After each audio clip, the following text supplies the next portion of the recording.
What is good? Welcome to Dub Nation, the official show of the Utah Warriors of Major League Rugby. I am Jarom Jordan alongside Banksy. Let's get right to the elephant in the room. Big news around the league since our last show. Not just Austin, but now LA disqualified from the postseason due to violations of league rules. They were going to be probably the 1 and 2 seeds, Banksy. Obviously, the same ownership group, right? Led by Adam Gilchrist. Huge news in the league. What does it mean? What's your reaction?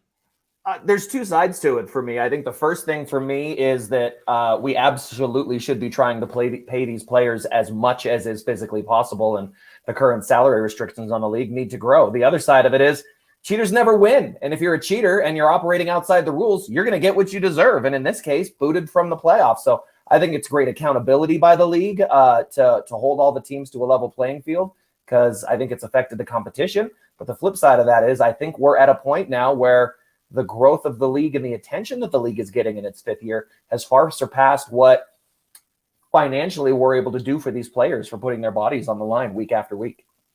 So it's huge news because it's changed the playoff picture. The futures of those franchises are in question. Austin has been up for sale for a minute, right? So we'll break all that down. The West is totally different. And we'll talk about how close the Warriors actually got to the playoffs. After all of this, I do want to mention up front that Utah did defeat both Austin and LA one time each this year. Okay, we're live on the Utah Warriors Facebook, Twitter, and YouTube account. Subscribe to the podcast version on Apple Podcasts, Spotify, and SoundCloud. If you've got a question or comment, go ahead and fire it away. We'll try and get to those. Here's what's on the show. And by the way, this is our last weekly 45-minute version. We're going to go to every other week, about 20 to 25 minutes, starting in about 2 weeks. So we'll recap the win at Dallas, a notable one to end the season. Danny Christensen, MLR Player of the Week, will join us to recap his triple try performance. We'll recap the last week in the league, plus the playoff picture, which is very different, as we mentioned. Monday night, we hosted the Team Awards banquet, and that was a ton of fun at the Loveland Aquarium. And we'll tell you the team voted awards. And Bailey Wilson, the captain, will put a bow on the season coming up at the end of the broadcast. But let's start with the Dallas recap. So 6 minutes in, Utah decides they want a degree of difficulty. The Jackals score. Utah's down 5-0. They rip off 33 in a row, Banksy. We had to wait till the 35th minute for the first score, but felt like after that, the floodgates opened. I mean, it was 30 minutes of really scrappy, ugly rugby as both of these teams tried to feel out how this game was going to play out. I think Dallas did everything that they were physically able to do to slow the game down, but in the end, it was just too much Warriors and too much Danny Christensen for them to keep the floodgates at bay forever. So that's the first of his 3 tries, 35th minute. Danny Christensen scores. The conversion by Caleb Mockney ends up being the game winner. Just right there, 35th minute. We didn't know it at the time. Boom goes the dynamite. Okay, they come out of the sheds, 53rd minute. DC scores another try, this time the second of 3 as we take a go. The build-up for this try was great because at the half, we both mentioned on the radio broadcast that the Warriors just need to get back to playing simple phase rugby, and that's how you exploit a team that's struggling the way Dallas is. And it was 4, 5, 6 phases, and then Mockney saw the defense over-pursue, took the inside line, and then DC doing what a 9's supposed to do and constantly trail the action and get involved where he can. He's Johnny on the spot for the dot. So that's 2, and twice is nice, but 3 is even better, so we'll get to that in a second.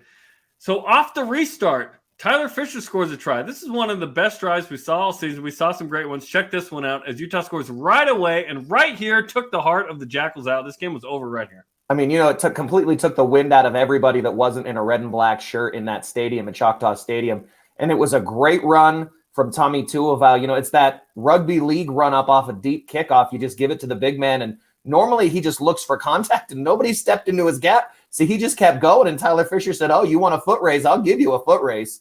Took the inside ball, clean as you were, and in 30 seconds, the Warriors have got a double. It was Mikey Teo, and then Lord Farquhar passed it off to Tyler Fisher for the try, which was fantastic. I know he was getting a hard time about his mullet on Instagram, which he loves.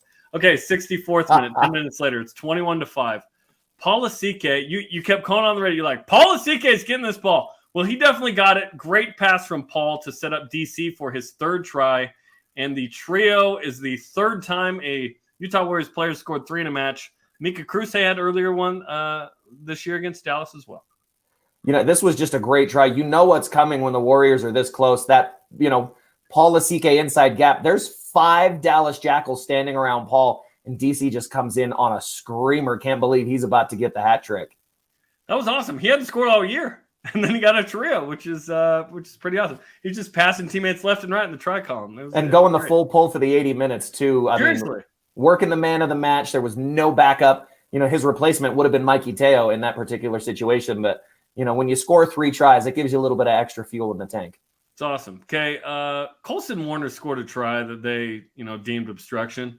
Colson Warner would have had the last try in the last couple minutes against Dallas both times. They called it off. But Joe Mono, of course, scores again. That's 7 tries in 7 games to lead the team. Joe was awesome this year, man, and what a play here. And they took a big, long look at this as well, and this was just great interplay between the forwards and the backs. It was the grubber through and Yuri Van Buren running onto it. So they first looked to see whether Yuri was onside, and then they weren't sure whether they were going to give him the ball for what Dallas was calling for a forward pass. And that's maybe the easiest try that Joe Mono's had all season. That's like when I play pickup basketball and the guy isn't defending. He's just looking at, that's a 2, not a 3. He's just staring at your foot. It's like, how about you defend? Right. Worrying about whether that pass was forward or not. Okay.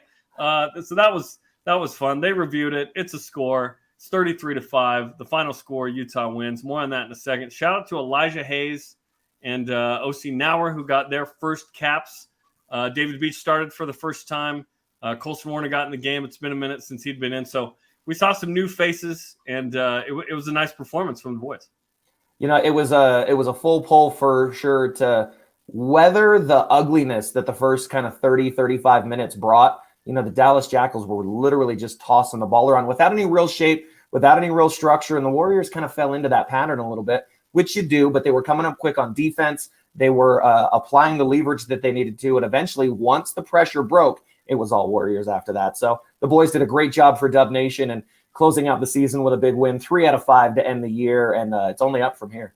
It felt good. Felt good to dominate, right? We hadn't seen that, which we'll talk about right now. 5 points allowed, by the way. Ties the fewest allowed in Warriors history at Houston last year. 28-point win, second largest in Warriors history to the first game with Dallas, which was a 47-point winner. Utah sweeps Dallas in the season series, and as you mentioned, win 3 of 5 to end the year. It was a nice way to end it. No, by the way, Choctaw Stadium is a rebranded stadium. That's the stadium that the Texas Rangers played Major League Baseball in until 3 years ago. So that was a massive location to play. Talking to some of the players Monday, they said it was a really nice setup. And it's a top tier modern stadium, being repurposed now for rugby. But what it does give them there in Dallas is a great venue with a proper sized rugby field width and lengthwise, according to IRB rules. And that makes a difference in the kind of expansive open rugby that teams in the Major League Rugby competition love to play. So it's going to be a great venue. Dallas is going to get on track. They're going to overcome so many of the hurdles that most of these teams went through 3, 4, and 5 years ago. So we're just watching some of those struggles play out a little clearer because the competition has got a head start right now. This is going to be a good Dallas Jackals team the next 2-3 years. Yeah, they've got some players. Certainly some injuries. Obviously, when there was an off the field collapse of kind of a staircase and guys got hurt, all of a sudden you're playing a lot of guys that are kind of 2s and 3s, if you will, around the league. But yeah, they scrapped hard. Let's check out the stats. 5 tries to 1 in this one. Just the 1 conversion for Utah, but it was the game winner. No penalty goals needed. Tackles. Look at the tackle difference. That just tells you how much Utah had the ball, right? And scrums. One of the top 2 teams in the league, the Utah Warriors, 16 for 16, baby. And a lot of that's the credit of, when you have guys like Gus McClellan, Paul Mullen, even Emerson Pryor, and, we saw the quality with Elijah Hayes coming in and then coming back into the game after injury to close out, the machine that is churning out front row players here in Utah is fantastic. So that stat doesn't surprise me at all with the scrums won. The tackle differential there is so telling of that first 30 minutes, though, where it was played almost exclusively in Dallas's half, and they just had to make desperate tackle after desperate tackle after desperate tackle. On that note, by the way, Captain Bailey Wilson, 201 tackles on the season, puts him in the top 10 for the league this year. Yeah. No, he finished high in a couple of things, which we'll go over with him coming up. Okay, first 15 in the league, 2 Warriors repping.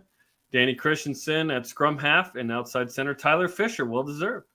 I thought it was great that Tyler got the nod. Of course, scoring the try helps, but he directed that backline defense all game long with Tomasi Tonga playing next to him and all of the shifting, changing pieces in a tough game that could be scrappy like that and get away from you. His direction and his leadership really held the back line together. So it's good to see him get the credit he deserves.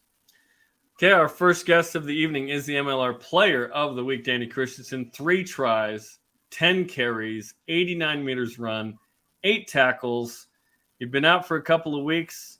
Niall Saunders get the red, Zion going out of commission as well. It was all DC, and he made it happen, and we welcome him to Dub Nation.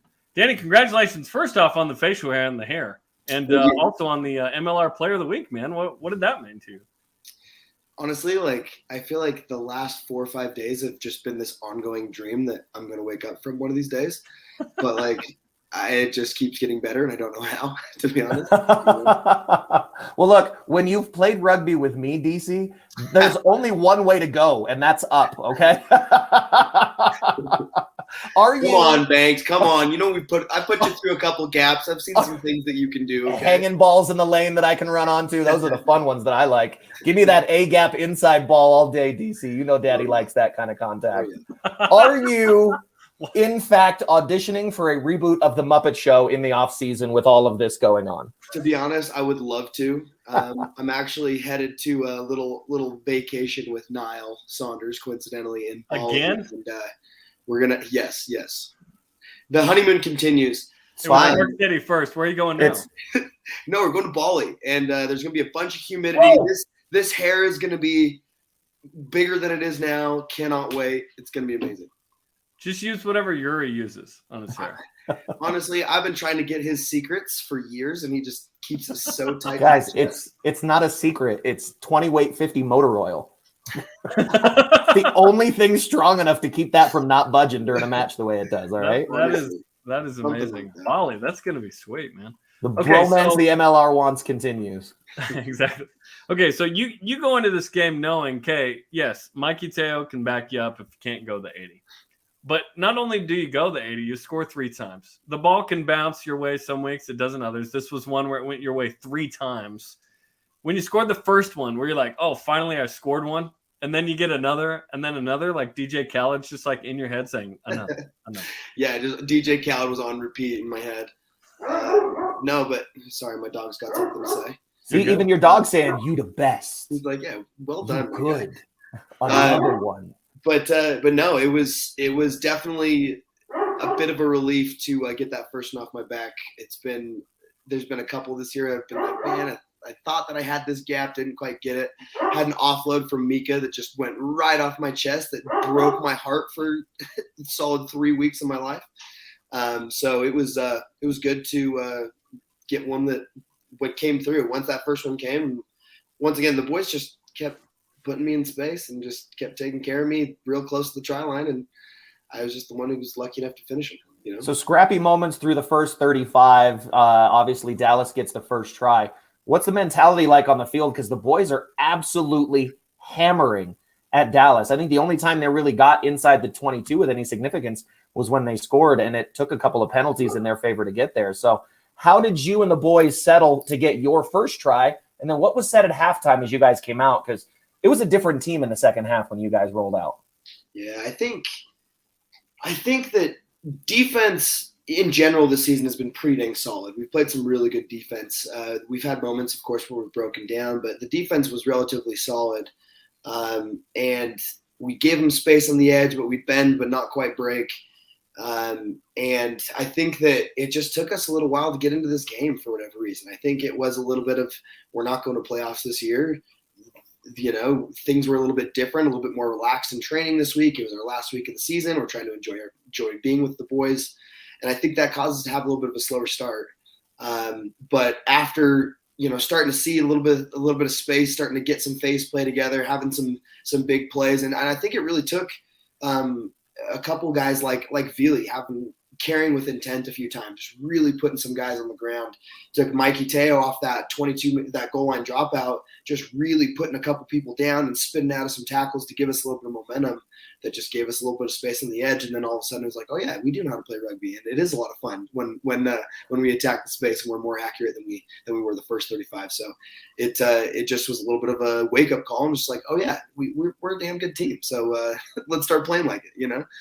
We're talking to Danny Christensen here on Dub Nation, Major League Rugby Player of the Week. Matthew Collison on YouTube says, that stash, though. Tell us about the stash, because that thing is like, are you using oil and combs? Like, what's the deal? So COVID hit, and I decided to grow a beard for the first time. I'd never done it before, and I have not had. You weren't at BYU? What's your deal? I know, right? No. But so anyways, I've kind of always just had a beard. 2 Novembers ago, I was playing select with Tommy, and Tommy goes, "You're doing mustache. You're doing Movember with me." And I was like, "Okay, let's do it."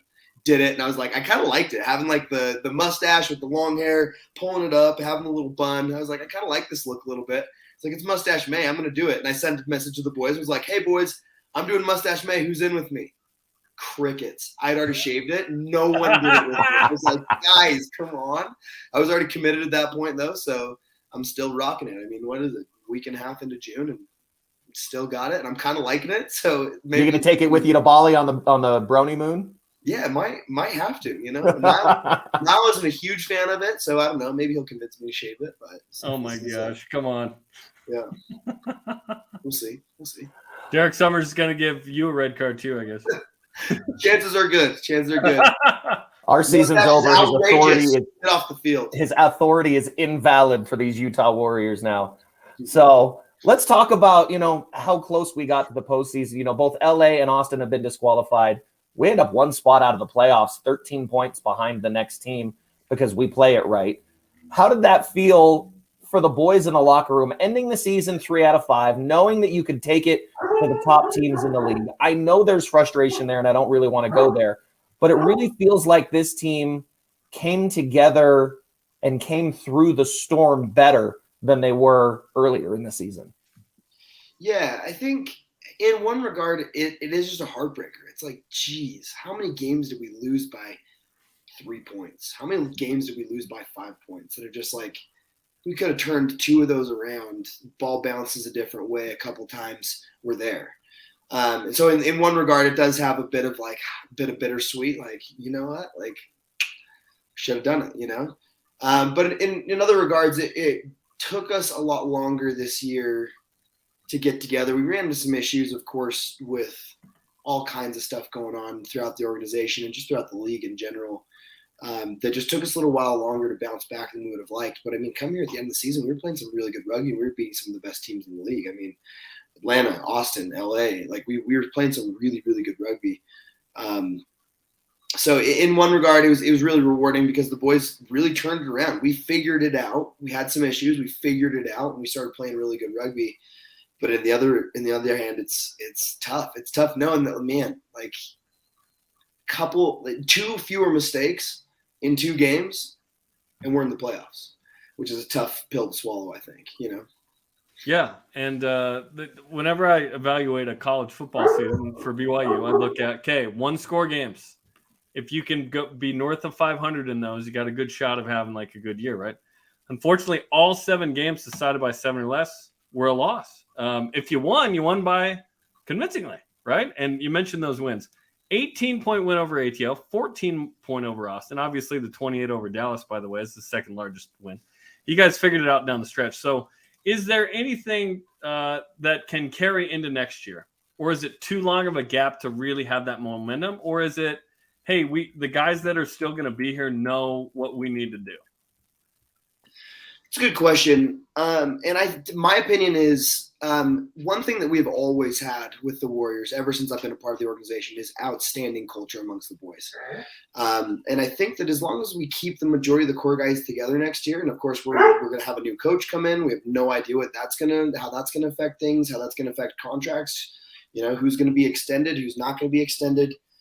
If we get the majority of the core guys back, I think it definitely is something we can build on. we may run into a situation where we have a coach come in and say, hey, no, we want to, make some moves and clear some people out of here and get some new blood in. And if that's the case, I think it is a little bit more difficult to build on the momentum that we've had. But I think it's one of those things where this season is a good example of it. It took us a little while, but the culture was always good amongst the boys. And so I think that if we keep a lot of the core guys together, I think that we'll do great. There will be people gone, there will be new faces, and that's part of professional sports. But I do think that if we have the core guys back, we will be able to build on this momentum, and we can come firing, guns blazing right away at the beginning of the season next year. Okay, so as we look ahead to 2023, then let's not miss out on the final part of 2022. 6 teams left in it, playoff time. Who wins the ship this year, Danny Christensen? Who's your pick? So before all of this went down with the 2 disqualifications, I for sure would have said LA. I think LA plays some outstanding rugby, and they've got some outstanding players on the field. Now that that's happened, I think Seattle is in really, really good form. The way they played against LA last week, really, really impressive. And then you just can't count out New England. I think that New England has put together an unreal season. You've got guys like Waka and others just playing unreal footy that's hard to stop. So if I were to throw one from the West and one from the East into the ring, I think it's going to be a Seattle, New England, and Seattle, once again, as we always know, is just one of those teams that they can show up and play some unreal rugby on any given day. And we know they get up for championships, that's for sure. So those are probably the top 2 teams that I would say. As a Seahawks fan, I don't like the idea of Seattle and Boston, if you will. Too soon. Yeah. Here's the thing. Seattle's never won a title without Ali Khalifi. How about that? Hey, and you know what? Maybe we just keep that thing going. Maybe we just, maybe we just keep that going. Ali Khalifi is the only guy that if he's not a part of the SeaWorld, he controls it. And what we don't need is another Boston title in any sport. Okay, that also is true. Are you with me on that? We're sick of too much Boston. I will not disagree at all with that. 100%. Okay, you mentioned going to Bali with Niall, which would be fun. What else is in your off season? That's a good question. I'm actually really trying to find some rugby to play. Had a few conversations to head a few different places.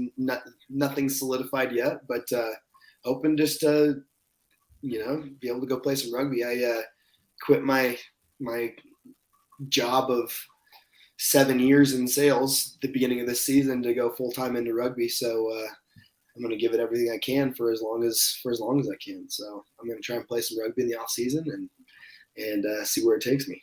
Okay, I'm just putting this out there. If no one else picks you up, you're coming to Aspen with me in September. All right, bro? Absolutely. If I can't find somewhere to play overseas somewhere for a little while in the off season, I will definitely be wearing that Pabst Blue Ribbon Haggis jersey. That's for sure. Aspen, where the beer flows like wine. So Exactly. Yeah, that could be fun. Well, Danny, we appreciate the time, man. Best of luck in the off season, as we talked about, in your travels and your pursuits, and we appreciate it. Congrats on the great game against Dallas, man. Okay, thank you guys so much. Always a pleasure chatting with you. Thanks for having me. You're the best, DC. Danny Christensen, Major League Rugby Player of the Week, and a guy. You think about it, Banksy. Like when you put together a team in professional sports, you want to be 2 deep. Well, how about the Warriors being 3 deep at scrum half? Like, no lack of quality, whoever's in there. I mean, Danny Christensen would be a first or second option on a lot of other teams.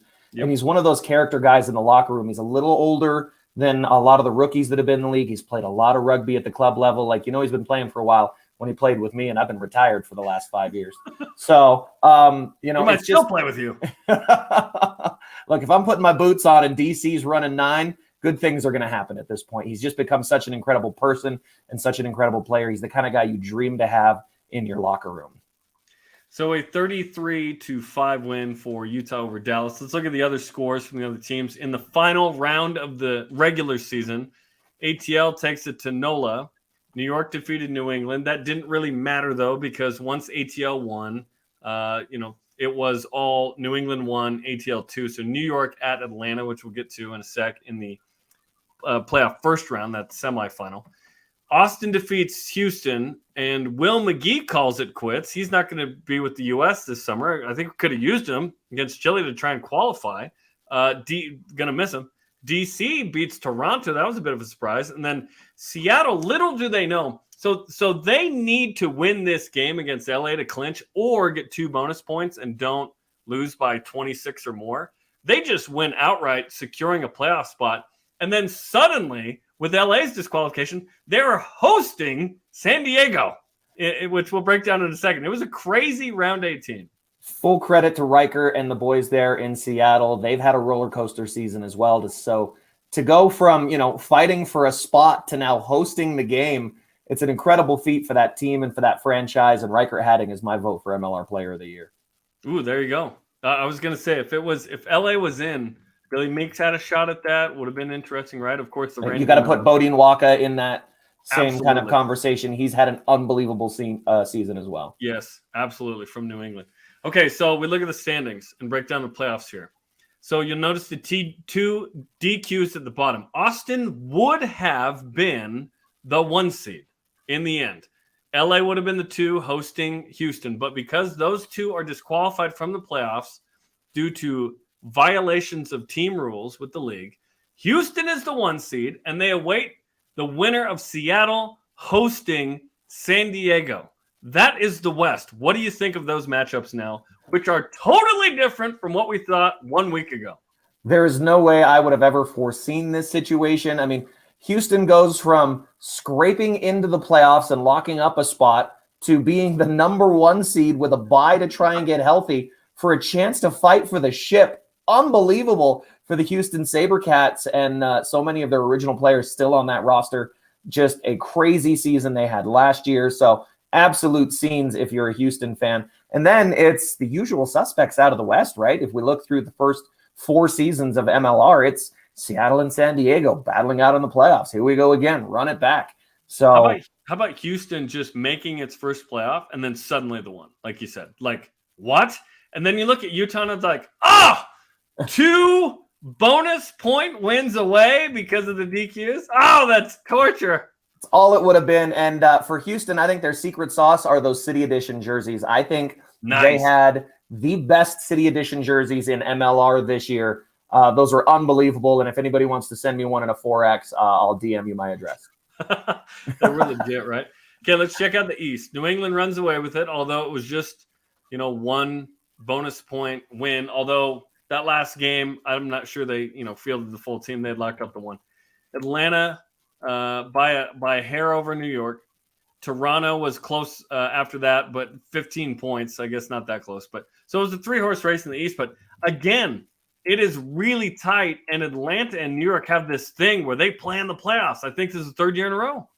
3rd year in a row, and Rugby ATL has the edge in every single one of those matches.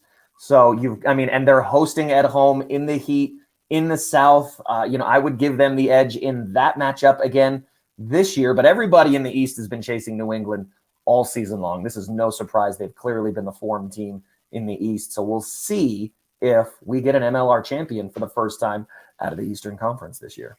Okay, this weekend, as you mentioned, the East looking to secure a championship, although it starts in the playoffs here. So ATL will host Rugby New Jersey, as you like to call them. Seattle will host San Diego. Houston awaits the winner in the West. New England awaits the winner in the East. And then the championship game coming up on June 25th on Fox, by the way, which is big time. That's pretty cool. So who do you think will win the Major League Rugby title this year?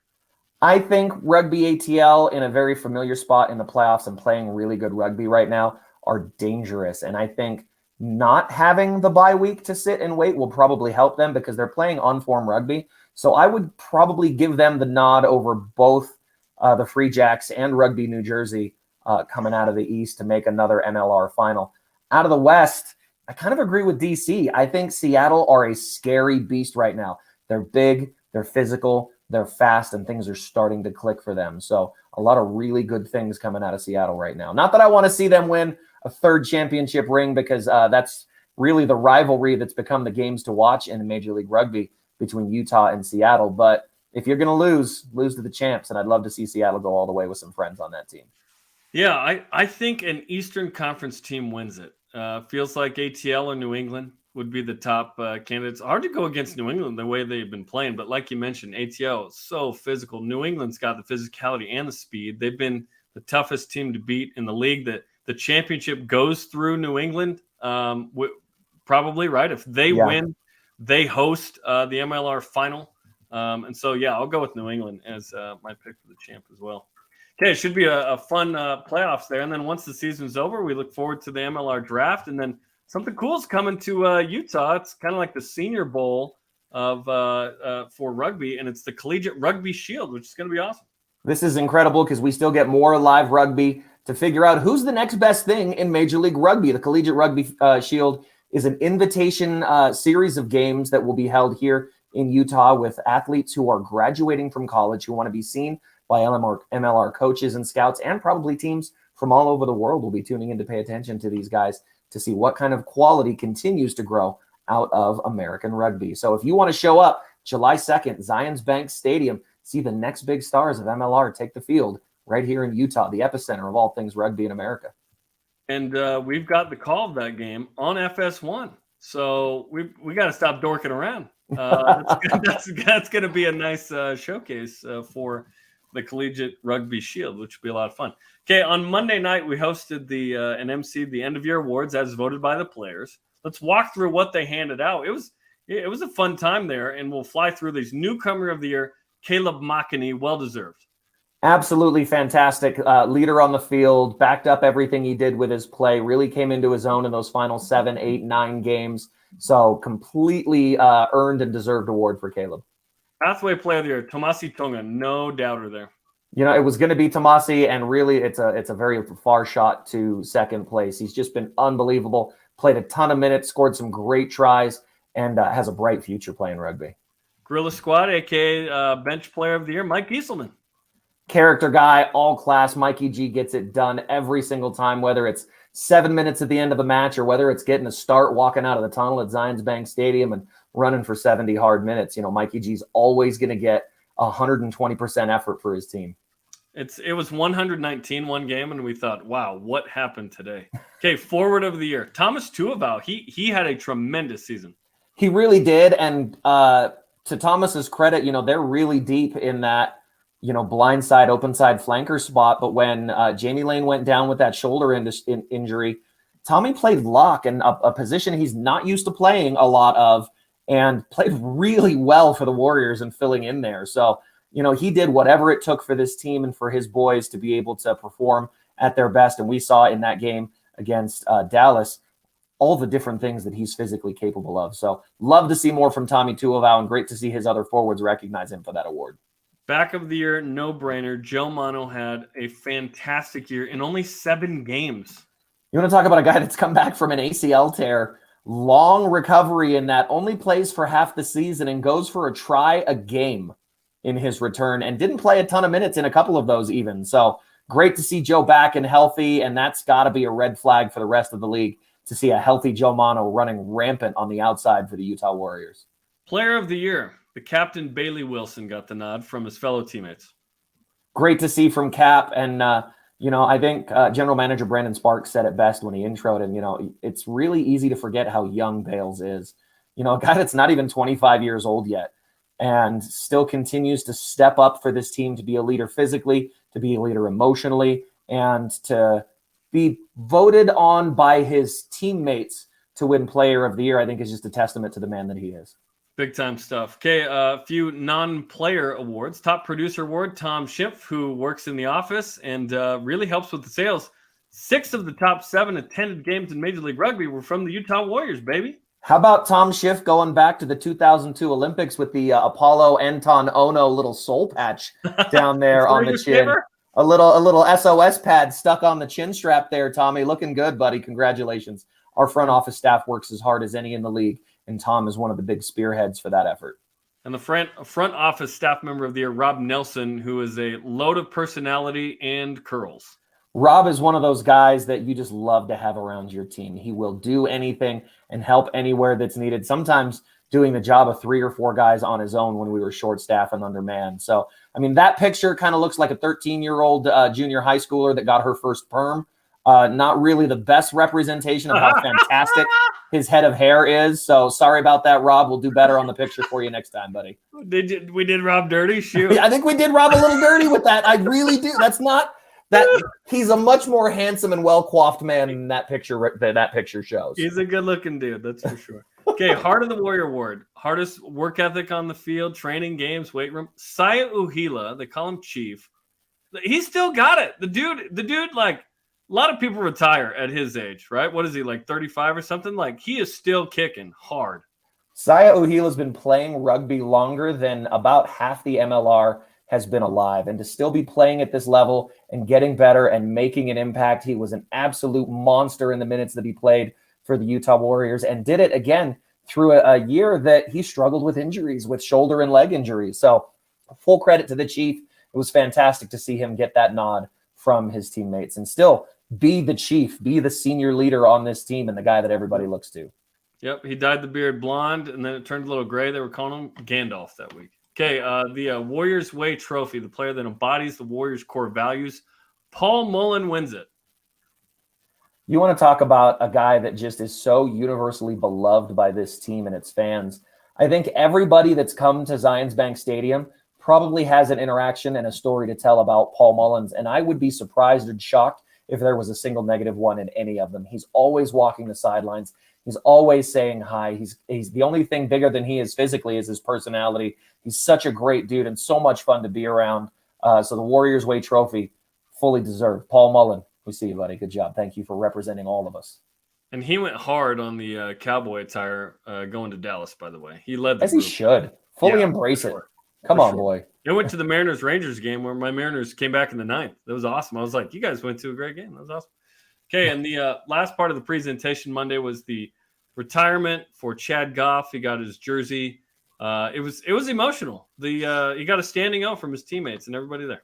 And as he should, he's been such a leader on this team and played so many valuable minutes and has reached some of the highest highs that you can as an American, playing rugby, not only for your country, but playing professionally here in America and helping establish this league. He was part of the quality and class that the Utah Warriors forward pack has been known for, the physicality, the athleticism. And it was really a treat to see how well respected he is around the locker room with all of his teammates. I think Calvin Whiting was the first one to jump up and put his hands together when Chad finally said his last goodbye. Yeah, and it was great to have him score in his final home match at Zions Bank Stadium. Pretty awesome scene there in the red, white, and blue, the Thunderbird jerseys. It was pretty cool. So I'm glad he called it a couple weeks to go. That way we could really cherish that. Some people don't, and that's their choice. All good, but I'm glad Chad did because it was a fun last couple of weeks to enjoy our time with Chad Goff. So that wraps up the end of your awards. It was a fun time Monday, of course, at the aquarium. So behind us, or whoever's speaking, are like sharks, fish, turtles. It's like the best venue to hold a banquet ever. It's so awesome. Such a great place to be, and to be there with all the boys in a casual setting. Usually we see them going to and coming from training. Rarely do you ever just get to sit and hang out and talk with so many of these guys and get to know their families, So my wife was there with the kids, and we got to mingle with and meet some of the other wives and families. And it was just a great day walking around the aquarium, celebrating what was Utah Warriors rugby for 2022, and saying goodbye to some guys and saying see you later to some others. And, fingers crossed for some of that third group. Exactly. Okay, and 2022 is not over in that you can still get some gear here coming up at Zions Bank Stadium before it goes. If you want it, go to shop.warriorsrugby.com. I mean, we do have the best looking kit in MLR, and that is by a long shot. The close second is, of course, I said it before, the Houston SaberCats and their City Edition jerseys. But if you want to rock the four stripes, if you want to represent the culture and tradition that we have here in Utah, get your on and off the field gear now at shop.warriorsrugby.com. Final guest of this weekly edition of Dub Nation. We go hard from about February through June, so this is a celebration of good times this season. This is the captain, Bailey Wilson. We wouldn't want to end it with anybody else, who now joins us on Dub Nation. And Bailey, welcome to the program, man. Jarom, Banksy, thanks, guys. Excited to be here. Good to have you, man. I love the end of your banquet because I was talking about. I love that the scene there was good food, good people. How did you enjoy the end of your banquet? Yeah, it was unreal. It was a great way to cap off the season. Yeah, was unreal. So how are the legs? I'm looking at stats here, and I can't do the big maths on this, but somebody else did it for me. 1,275 minutes played this year. It's the third most in Major League Rugby. How are the legs, boy? How are you holding up? Wow. Yeah. Oh, it's been a long season, I'll tell you that much. Definitely excited to take some well needed time off. But yeah, legs aren't doing too bad, to be honest. But yeah, enjoying the time off so far. Enjoy a little bit of time off. Maddie won't have to get back on you too hard as you gear up for next year, boy. Yeah, exactly. Hopefully not. Okay, and then 201 tackles, fifth in the league. What was your best tackle this year, in your opinion? Oh, I definitely think it would be that one with Tomasi Tonga. It was against Houston at home. I think we tackled one of the guys and drove him back probably 15 meters. Ended up stripping the ball in the process and carrying for another few meters myself. So that was probably the best one. Yeah, I'd say that one for sure. That would have been my pick as well, because that was fun to watch, because you both went in a high-low, and then all of a sudden we're running the other way for another 20 meters. And, like, where did Bales absolutely pick his pocket on that? That was brilliant. Yeah. That was awesome, man. You won Player of the Year as voted by your teammates. It's one thing to be captain, which is a huge honor, of course. It's another to be voted the Player of the Year. What did that mean to have your mates decide that? Oh, look, it was so special. I think there's so many people on the team that they could have picked. We really have such a great team, and to be picked as Player of the Year was amazing. And it's yeah, I'm just honored and really grateful for the team that we have and the support that they have in me. And yeah, I couldn't be more happy. So let's talk about looking forward to next year as captain. You know what this team needs probably just as well as anybody, with all the changes that have gone on this year. Obviously, losing Tree in the middle of the season was a big loss. What are some other holes that this team needs to fill to return to that form that we're used to seeing next year? Yeah, look, a few positions. I think, yeah, some second rowers would be nice. Yeah, like injuries, you can't really plan for them.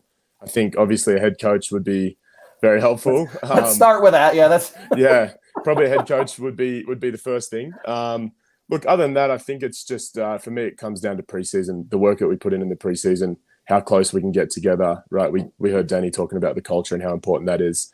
If we can get that culture sorted out, from week 1, week 2, start building early on rather than waiting halfway through the season. I think that's the most important thing for me.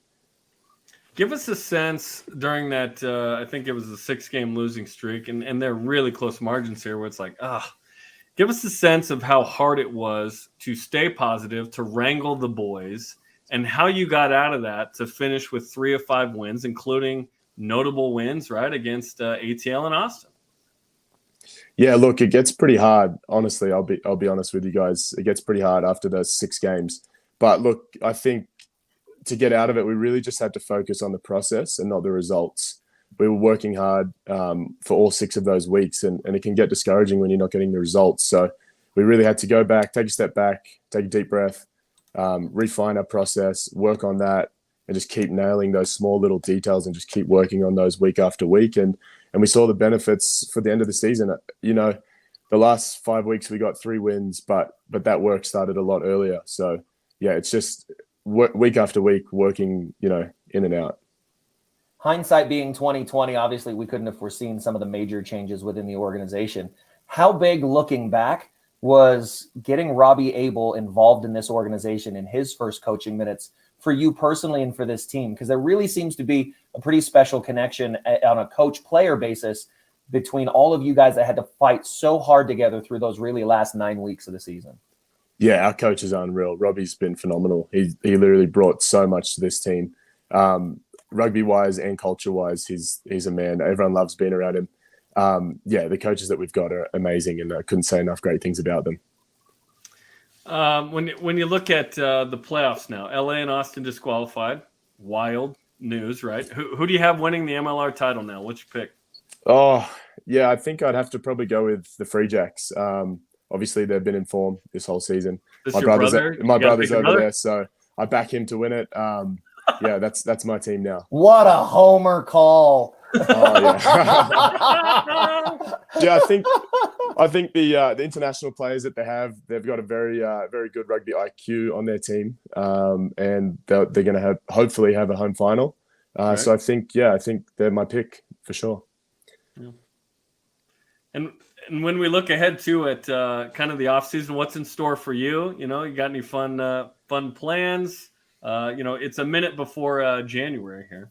Yeah, look, just taking a bit of time off, relaxing. I'm going to go work for a little bit, and then I'll actually head back to Australia for a month, go spend some time with my family back there.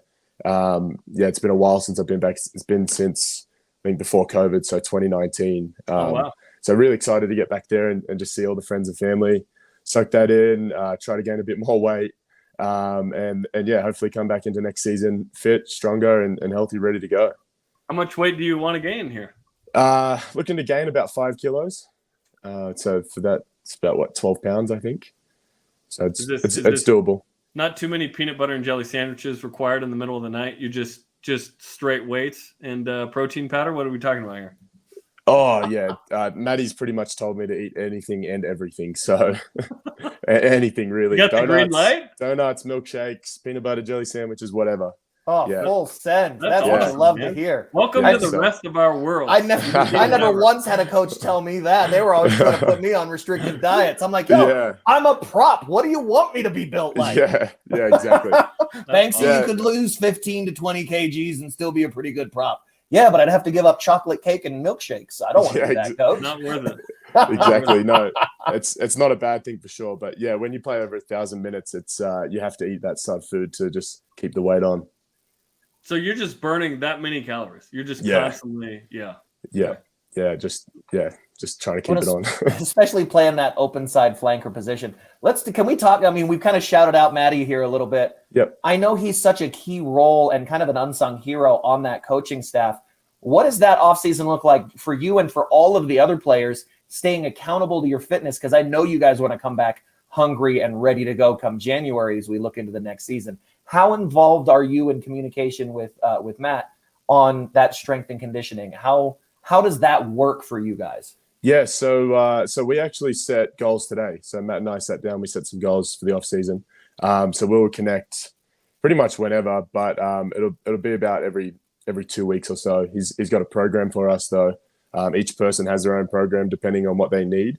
Mine's the Quadzilla program, and just basically eat a lot.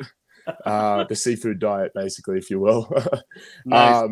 Putting down 5,000 calories a day. Exactly. Yeah. No. Exactly. 5,000 to 6,000 almost. So. Wow. Yeah. So we'll connect. Yeah. Every 2 weeks or so. Just checking in on the goals. But yeah, he's got a custom program for each one of us players, so it's good. I'm excited for it. Well, we appreciate the time, man. We're excited about how you guys played at the end of the season. We know it was a tough one, but you guys prevailed there at the end pretty nobly, and we appreciate the time. Congrats on all the good stuff, and good luck eating all that food. Cheers, guys. Thank you. Thanks. Bailey Wilson, the captain of the Utah Warriors. Always good to talk to Bales. Congratulations to him on another fantastic season. So that'll do it for us. We're going to shift to every other week, about 20-ish minutes. And that's what the show will be. So we've gone weekly from about the beginning of February through now. We really appreciate everyone who's tuned in, who's listened, whether it's live on the Utah Warriors social media or the rebroadcast on ESPN 700 or different clips out there. We want to shout out Billy Rathule and Mason Benson for all their help behind the scenes with graphics and video and lining up guests, and Hunter Miller and Kimball Kerr and Nick Benson, everyone associated with this entire organization. It's been fun because this is the fun part. We get to talk to the guys, get to know the team. We've had shout out to Ashley Burge, who did a tremendous job this season. She's as a part of our champion. team. We love her. Hey, Banksy, you were doing this alternate broadcast, right? She ends up calling the ATL and the Austin games. Just maybe she's the good luck we need. We need more Ashley, I think. Look, I think we all need more Ashley in our lives. She's a champion human being. I absolutely love and root for that kid. And she's got a bright future ahead of her, both with this team as a coach and also as a broadcaster. You know, I tell people all the time, I've got the best job in rugby because I get to give my opinion because somebody thinks it matters. And then they give me the best seat in the house to watch a game every week. So it's absolutely special to be part of this team, to be part of this club, to be part of this sport, and to do it with some incredible people. I feel incredibly blessed. So thank you to everyone. Yeah, thank you to everybody. I really enjoy working with you, Banksy and Ashley, and everyone involved. This is awesome. Shout out to you, Dub Nation. Like, when we show up at Zions Bank Stadium and we've got the call in a game, it's so exciting and fun because we know Utah's going to bring it in this game. So, yeah. Led the league in MLR in attendance this year. Let's end on that, all right? When we say best fans in the league, we mean it, Dub Nation. Most attended club in MLR this year for home games. Let's keep that up. Get your 2023 season tickets now and be ready to rock and roll, all right? Call 801-477-7652. Get your 2022 gear. Get ready for the new fresh kit that's coming out. Make sure you got your season tickets available and in your pocket or on your phone or in your accounts, whatever you got to do to be at Zions Bank Stadium when we kick off the 2023 Major League Rugby season with your Utah Warriors. And look, in the offseason, there's plenty to discuss. We'll get you every other week, keep you updated. There's going to be the MLR draft. We've got the Collegiate Rugby Shield. There will be new signings. There will be a schedule. There will be new jerseys. I mean, there will be potential ownership changes with teams around the league. New head coach, like I buried the lead. There's all kinds of things. We'll still get you, just not week. Every other week, about 20 to 25 minutes. Follow the Utah Warriors on social media. Don't forget to like and share this episode of Dub Nation. Our thanks to Danny Christensen and Bailey Wilson. Today's show was produced by Billy Rathule and Mason Benson. For Banksy, I am Jarom. Go Warriors.